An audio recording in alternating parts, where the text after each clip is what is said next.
முதலாவது தேவனுடைய ராஜ்யத்தையும் அவருடைய நீதியையும் தேடுங்கள், அப்பொழுது இவைகளெல்லாம் உங்களுக்கு கூட கொடுக்கப்படும். தேவனுடைய ராஜ்யத்தையும் முதல்ல தேடுங்கள். இவைகள்லாம் செகண்ட் தான். ஃபஸ்ட்டு ஏசப்பாவை தேடுங்க.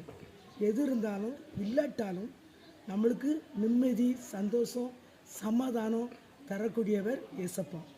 ஏசப்பா தேடுங்க. உங்கள் வீட்டு பக்கத்துலேயே கோயிலை வைத்துக்கிட்டு கோயிலுக்கு போகாமல் இருக்காங்க. தினமும் கோயிலுக்கு போங்க.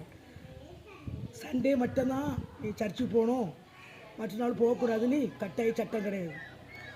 ஓகே, தினமும் கோயிலுக்கு போங்க. உங்களால் முடிந்த அளவு ஆன மட்டும் கோயிலில் பெல் அடிக்கும், வீட்டில் அசால்ட்டாக நிம்மதியாக டிவி பார்த்துக்கிட்டு இருக்காதீங்க.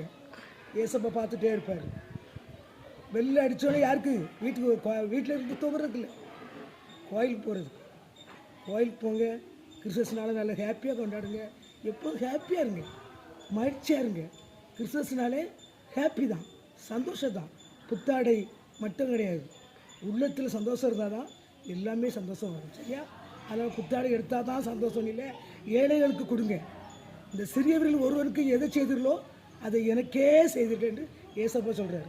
சிறியவர்கள், நம்மளோட எத்தனையோ ஏழைகள் இருக்காங்க, அவங்களுக்கு கொடுத்து சிறியவர்கள் ஏழைகளுடைய சிரிப்பில் நீங்கள் மகிழுங்கள். ஓகே, இந்த வீடியோ பிடிச்சிருந்தா லைக் பண்ணுங்கள், ஷேர் பண்ணுங்கள். கமான்.